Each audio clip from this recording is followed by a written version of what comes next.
Well, greetings everyone. Over the weekend, myself, the Adipose, and Claries went to the Doctor Who experience over in Cardiff, and we did the Doctor Who tour as well, and we thought we'd make a little video to tell you guys all about it. So I am here with the lovely Claries. Hello. And we're going to show you some of the photos we've taken and some of the things we did.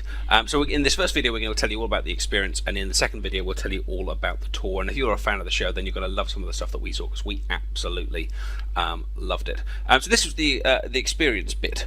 Indeed. Tell us about that. So the Doctor Who experience is divided into two sections. The first bit is kind of a walkthrough adventure, and we won't ruin the plot for that. No. Plot. You definitely didn't spoil the plot for you. Putting plot in commas there, which you can't see because this is voice only. But nevertheless, even though the plot might be a little bit thin, it's still worth a go to have a bit of fun, I'd say. It was cool. There was like a 3D bit with various monsters kind of flying at you. Oh, those weeping angels in 3D. So they literally reach for you, and you're like, ah! It is actually quite terrifying. And the bit that you can see in front of you right now is a bit where you actually kind of go inside the TARDIS, and you're kind of behind those bars, but the whole stage area there kind of like jerks up and down, and like smoke comes out of various places, and you can see the Doctor in the background there, and he's kind of shouting instructions to you. And I believe you saved everyone.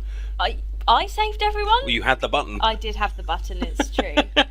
We should say, not for the very faint-hearted, though. There were a couple of children who left in tears at around the time the Daleks came on board. But if you're over 5, you should cope. One of the things that was lovely about the whole exhibition, including the experience, was actually just getting up to see all these models and costumes in detail. And if you can actually have a good look at the TARDIS console here, and you can see it's basically kind of made out of knickknacks. You've got like a typewriter in front of us there. There's a telephone up against the wall, a gramophone over the right, and for us nerdy PC gamers, I believe there is the non-stronomo, I can't remember what it's called now, just above those two dials on the left. But certainly it was really cool, just kind of exploring. And actually, even in the experience itself, you saw various like heads of various creatures and stuff. So then we went into. Now, before you change the picture, we go and see what is next. Yeah. We should tell everybody that we didn't go alone to this experience, did we? Well, Adipose went. Sorry? Adipose went. There is somebody else who just insisted on getting in every single photo. Every time we got that camera out, there he was. It was the Adipose. The Adipose. Yeah, we are the TheAdiposeTV. You know. Who knew what a photo bomber he could be? Adipose is possibly the greatest photo bomber of all time. Now, we did the tour.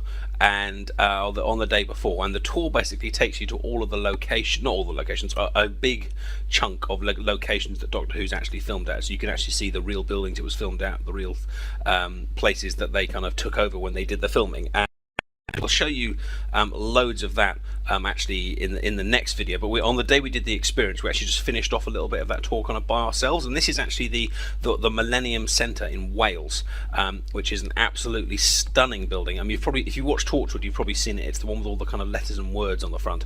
But this is the what do you call it? The foyer. Yeah. And this was actually used in quite a bunch of Doctor Who episodes. Like, this has been used over and over again in several different episodes. Can you remember what? So there was New Earth. Yes, the one with all the hospital. Transformed it into a hospital. And the Doctor and Rose came through the doors on the left, and then they kind of lit it strangely, and that was that there. It was also in one of Amy's ones. I think it was the girl that waited. The girl who waited. They had her standing underneath that ceiling because it's got quite a distinctive tile pattern, and kind of shined a light down on her from there. The Master also played in here, I think. Yes, the Master was here as well. I think if we flick to the next one, there we go. These were the actual stairs that the Master walked down. These were not the actual stairs that the Master walked down. Do they look like the stairs that the Master walked down? They look like the stairs the Master walked down, but these are not the stairs the Master walked down. Okay, the stairs the Master walked down were at the other end of the building, but by the time we got out, and Addy couldn't be bothered to walk 50 metres to the other side of the room to take a photo of They're identical stairs. But anyway, when Harold Saxon becomes Prime Minister, he walks down these stairs, and if you've seen that clip, it's exactly, well, it's almost exactly, it's the same thing, and there's just a shop in the background on the other side. But no, fine. But it's not the actual stairs, is it? Fine, these are like the actual stairs that you all kind of saw in the programme. That's right. Anyway. People are going to be impressed with that. People are going to be really impressed. Addy's happy. Look, Addy's thrilled to be there. He's like, wow, these are almost the stairs that the Master walked down. Addy's actually happy in all of these photos. I think he had a great trip. Even when he's in front of some quite scary aliens, he's still got that smile on his face. Well, let's see what aliens he went to find. Now, just before we went into the experience itself, look what we found! Yay! Just floating about there above a little boat track, we found I found a TARDIS. In fact, I think we'd actually found quite a few TARDISes by the time. By that point, that was I think our third TARDIS of the. They're kind of dotted all around TARDIS. Cardiff. Maybe Cardiff. they'll rename Cardiff. There's definitely a big kind of Doctor Who theme all around Cardiff, which is the capital of Wales. If you're not an Anglophile like ourselves, but this one was just outside the experience itself, which is a big kind of custom building. And then we went in. And there he is! Look who we met. So, we chatted to him for a bit. We got his autograph. We asked him, how the new series was going. Yeah, none of that happened. What? Oh. Yeah, okay, well, it's wax. So what we actually did is we stood in front of him and took a photo of Addy. Yeah. This is true. They had a really cool feature, and you can just see this behind the Matt Smith one. They actually had every Doctor's costume from 1 all the way through to 11, and you could it was quite fun, actually just reading a little bit about them and actually kind of comparing the costumes and kind of seeing what was the same and what was different. And which costume did you prefer? I do like the Tennant one. Yeah. Although they had the brown Tennant one, and we prefer the blue Tennant one. I like the blue suit Tennant one.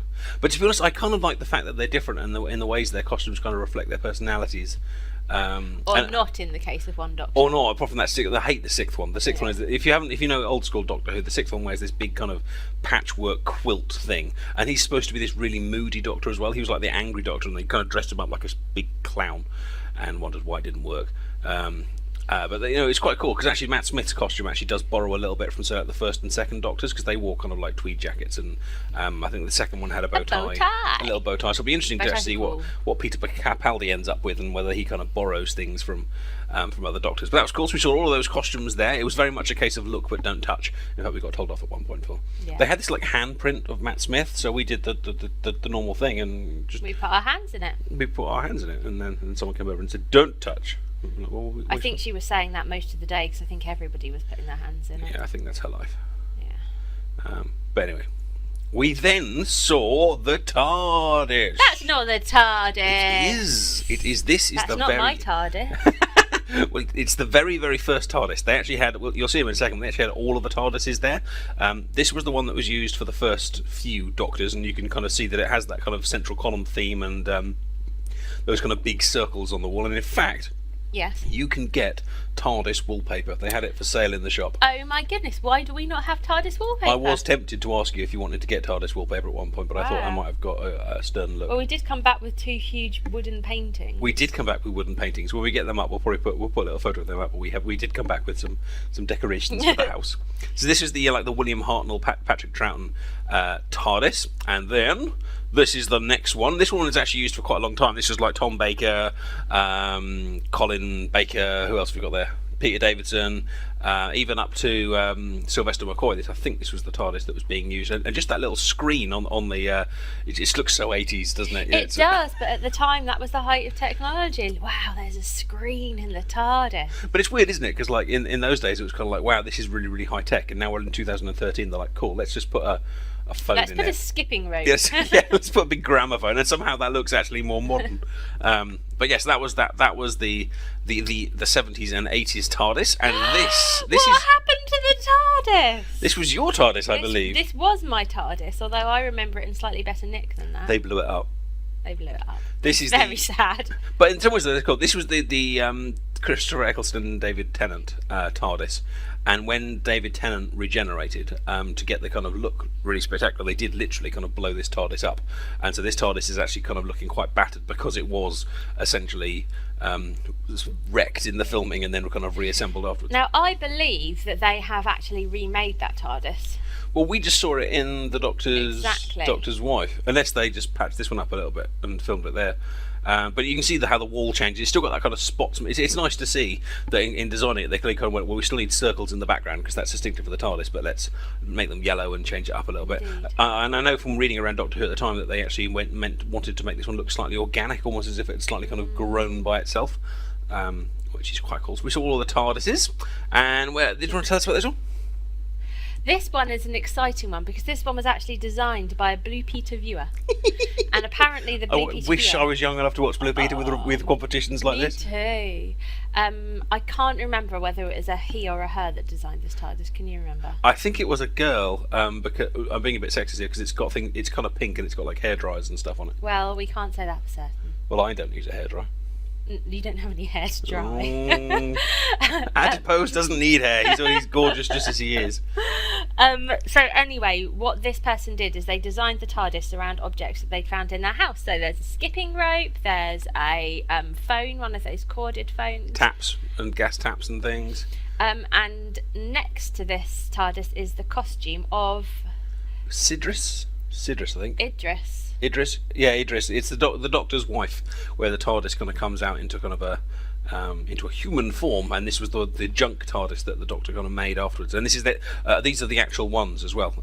So I think some of the costumes are replicas, but a lot of the items, this is the actual ones that were used. And Addy, of course, is delighted to be there.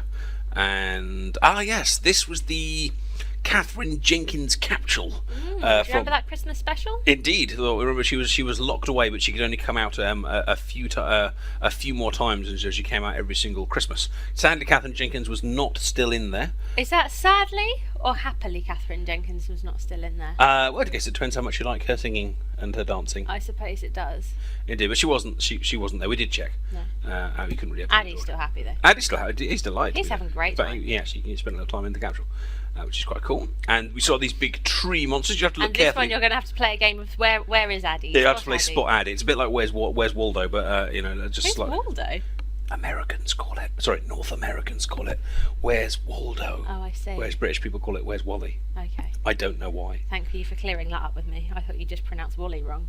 Well, no. When I was young, someone came back from America with a present for me because they knew I loved Where's Wally and gave me a Where's Waldo. Where's Waldo? Were you like, who the hell's Waldo? I was like, what the hell is Why this? would I want to find Waldo? What the hell is this? Anyway, these were the cool like tree monsters from the, I think it was, they called it like the Doctor, the Wardrobe and the Forest or something. It was a pun on like the Lion Witch and the Wardrobe. Another one of the Christmas specials. And it was they're very, very cool creatures. Obviously they talked and moved a little bit, and all covered with snow. These and all of these costumes were all kind of standing around, and each one had a little kind of plaque describing what they are. And you weren't allowed to kind of touch them, but you were right up close to them, and it was really, really cool. It's pretty exciting to kind of firstly be that close to all of the monsters, but secondly just to kind of see how intricate these designs are. Yeah. Perhaps this isn't the best example of that, as that is in fact just a piece of polished white plastic, but in some of them, the dresses are beautiful, and the kind of detail on the character's skin is just amazing. This was the one from Amy. I think it's the girl that waited again. She was kind of trapped in this kind of strange environment with these kind of robots walking around. The one on the right was one of the Doctor's space costumes, and he actually got the helmet on backwards because he dressed in a rush in one of those episodes. This was the one where they went inside a kind of a human body, but except it wasn't. It was kind of a robot, and then these little kind of creatures followed them around. But Addy looks like he's made a friend there. He does, doesn't he? Scary little things. And speaking of beautiful costumes, this was from the most recent Christmas special, I believe. That's right, the one where we first meet Clara. No, this is the one where we second meet Clara. Second meet Clara, but the first time she's actually called Clara.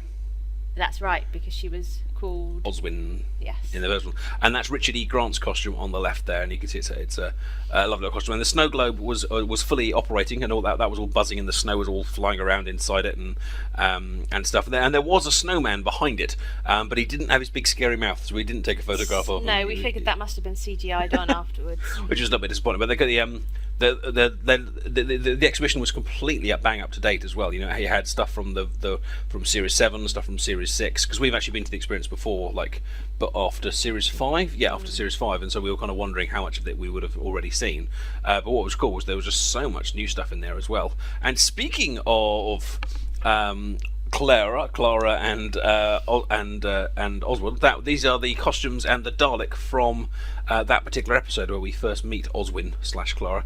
There was a whole row of Daleks as well. We don't actually have a photo of that one because we took a video of it instead, which isn't going to work on this one. But they had loads of different types of Dalek. They had pretty scary place to be. That was. They had Davros, of course, and then they had the Dalek that's got the Union Jack on it from the Churchill episode, and then they had the red and the yellow one, and then traditional ones, and you could get inside a Dalek as well. That's true. And kind of operate it a little bit, which is very, very cool. But that Dalek obviously was chained up, and Addy found a friend. So you like this little one, don't you? Who doesn't love K9? In fact, we might have bought a little poster, a wooden artistic poster of K9 to go on our wall, which is quite cool. Addy was particularly taken with this one. They had a whole section dedicated to the monsters, and then a whole section dedicated to the assistants, and they had all their outfits and stuff. But of course, there was K9 there, was just at Addy's level, which was fantastic. They had a little chat about what it's like being little. What it's like being little, and they agreed that it was excellent. And of course, we couldn't not take a photo of Captain Jack's costume, because Captain Jack is awesome. Bring back Captain Jack. Yeah, bring back Captain Jack. Bring back Captain Jack, but not in Torchwood, because they killed that one. But bring him back in Doctor Who and just have him flirt with everyone would be great. But he's even being like casual when his costume, like hand in the pocket, like hi. Yeah, probably like yeah. And then we've got Rosie's costume, of course, very, very popular Doctor Who assistant, if not the often kind of wins polls of like best assistant ever. I think this was like actually her Series 4 costume, where she kind of popped back for a little bit, which is nice. And like I said, being bang up to date, this is from the most recent series. This was the Ice Warrior, and you can see him there. Adipose kind of just in at the top right there. A bit late photobombing this one, but they still chained to the nuclear missile, which I'm not quite sure how they managed to get that through customs, but nevertheless they had. The Ice Warrior was sleeping on the day we went, so it was not too scary. And Adipose found another little friend. Now I'm not quite sure with these two whether they became friends or not in the end. I think the little creature on the left tried to kind of turn Addy into various things, and so they didn't really hit it off. But Addy was happy to go and say hi. This was the little creature that was attached to the elderly lady in the episode where they, everyone got kind of turned red and dunked in that kind of strange waxy stuff, and the Doctor was like the monster. So they had the costume of the lady wore. It was Diana Rigg actually was the famous actress that played it, but this was the little creature that was kind of poked out of her and was saying hi. Now I was very, very excited about this. You were quite taken with these robes, weren't you? Because these are Time Lord costumes. They had 3, but we couldn't fit them all in the frame. They had 3 actual Time Lord costumes, not replicas, actual on-set used filmed Time Lord costumes.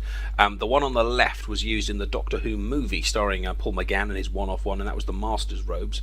And the one on the right was the ones worn by Timothy Dalton in the End of Time. And you know what you're saying earlier about the detail in the costumes, because this was supposed to be in the middle of the Time War. This costume was kind of made to be all kind of spectacular and roby and stuff, but at the same time, if you look at the black stuff underneath, he's actually wearing kind of combat armor underneath, implying that he was actually still in the middle of a war, which is a wonderful kind of attention to detail and stuff.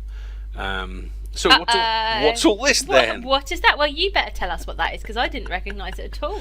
They had a little exhibition of Cybermen through the ages, just the heads, to show you where they started from and how they developed and what they are today. And this was the first ever Cyberman. Scary or not? I think at the time that would have been. Actually, to be honest, even now that's quite scary. But it's scary in a different way. He looks like he's about to go to the gym with a big sweatband and headphones on. It's just a little kind of not paper. It's like a little kind of rubber mask with a miner's lamp on top of his head and a tube. But that was the first one.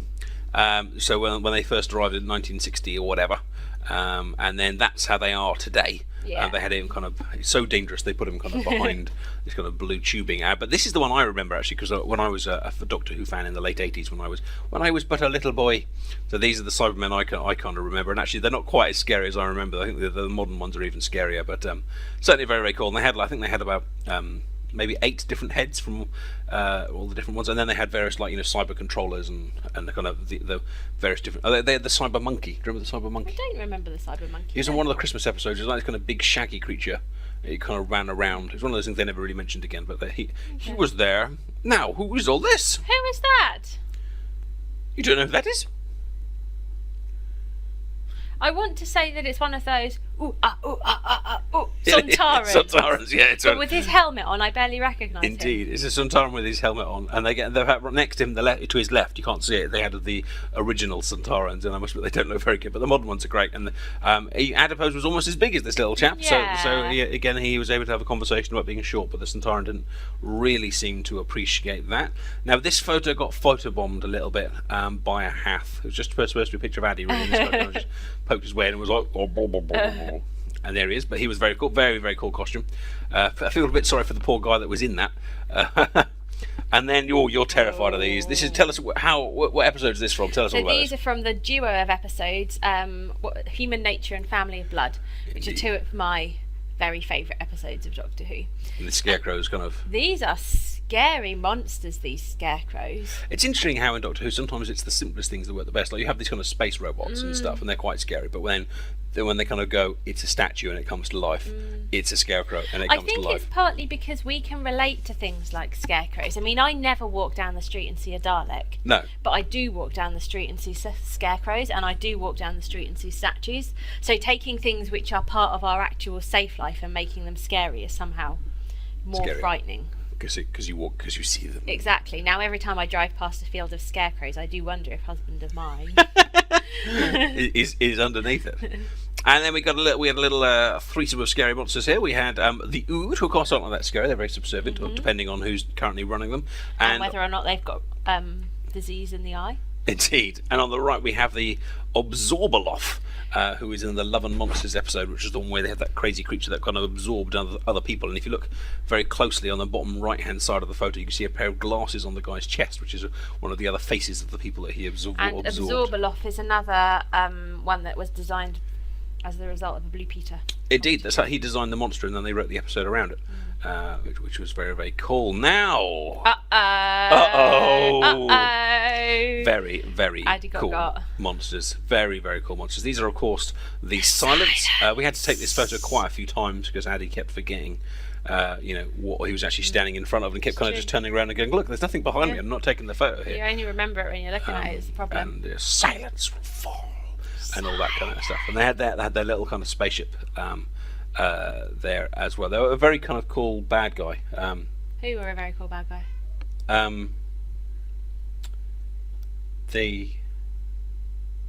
Oh look, yeah. So after we went to the exhibition, of course Addy worked up a bit of a hunger, didn't he? Of course he did, and there was a lovely kind of French or international market.